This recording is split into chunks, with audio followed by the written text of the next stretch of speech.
ലോകത്തിലെ ഏറ്റവും വലിയ ജനാധിപത്യ രാജ്യമായ ഇന്ത്യയിൽ നമ്മൾ ഒരു പുതിയ തെരഞ്ഞെടുപ്പിന്റെ പടിവാതിക്കൽ എത്തി നിൽക്കുകയാണ്.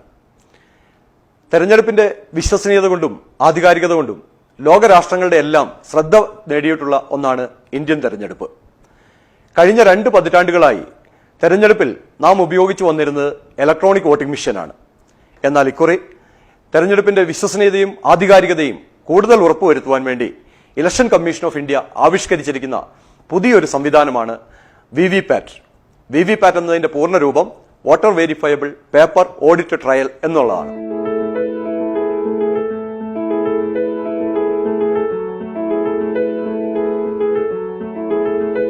ഇനി നമുക്ക് ഈ തെരഞ്ഞെടുപ്പിൽ ഉപയോഗിക്കുന്ന ഇലക്ട്രോണിക് വോട്ടിംഗ് മെഷീനും വിവിപാറ്റ് മെഷീനും ഒന്ന് പരിചയപ്പെടാം. ഒരു ഇലക്ട്രോണിക് വോട്ടിംഗ് മെഷീന് 2 ഭാഗങ്ങളാണുള്ളത്. ഒരു ബാലറ്റ് യൂണിറ്റും ഒരു കൺട്രോൾ യൂണിറ്റും. ഒരു ബാലറ്റ് യൂണിറ്റിൽ ക്രമീകരിക്കാവുന്ന സ്ഥാനാർത്ഥികളുടെ എണ്ണം പരമാവധി 16 പേരാണ്. ഒരു വോട്ടർ വോട്ട് ചെയ്യുന്നതിനായി വോട്ടിംഗ് കമ്പാർട്ട്മെന്റിനകത്ത് പ്രവേശിച്ചു കഴിയുമ്പോൾ വോട്ടിംഗ് കമ്പാർട്ട്മെന്റിനകത്ത് ബാലറ്റ് യൂണിറ്റുകളും വിവിപാറ്റ് മെഷീനും ക്രമീകരിച്ചിട്ടുണ്ടാവും. ബാലറ്റ് യൂണിറ്റിൽ മത്സരിക്കുന്ന സ്ഥാനാർത്ഥിയുടെ പേര്, ഫോട്ടോ, ചിഹ്നം എന്നിവ വ്യക്തമായി രേഖപ്പെടുത്തിയിട്ടുണ്ടാവും. ഏത് സ്ഥാനാർത്ഥിക്കാണോ വോട്ട് ചെയ്യാൻ ആഗ്രഹിക്കുന്നത് ആ സ്ഥാനാർത്ഥിയുടെ പേരിന് നേരെയുള്ള നീല ബട്ടണിൽ വിരലമർത്തി വോട്ട് രേഖപ്പെടുത്താവുന്നതാണ്.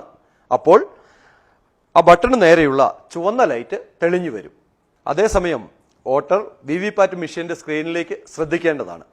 വിവിപാറ്റ് മെഷീന്റെ സ്ക്രീനിൽ വോട്ട് ചെയ്ത സ്ഥാനാർത്ഥിയുടെ പേര്, ചിഹ്നം, ക്രമനമ്പർ എന്നിവയുള്ള ഒരു സ്ലിപ്പ് പ്രിന്റായി തെളിഞ്ഞു കാണാം. പ്രിന്റിൽ നോക്കി തന്റെ വോട്ട് കൃത്യമായി രേഖപ്പെടുത്തിയിട്ടുണ്ടെന്ന് ഉറപ്പാക്കാവുന്നതാണ്. 7 സെക്കൻഡ് നേരം സ്ലിപ്പ് തെളിഞ്ഞു കാണുന്നതും അതിനുശേഷം സ്ലിപ്പ് മുറിഞ്ഞ് താഴേക്ക് വീഴുകയും ഒരു ബീപ്പ് ശബ്ദം കേൾക്കുകയും ചെയ്യും. ഇപ്രകാരം ബീപ്പ് ശബ്ദം കേട്ടുകഴിഞ്ഞാൽ തന്റെ വോട്ട് കൃത്യമായി രേഖപ്പെടുത്തിയെന്ന് ഉറപ്പാക്കാവുന്നതാണ്.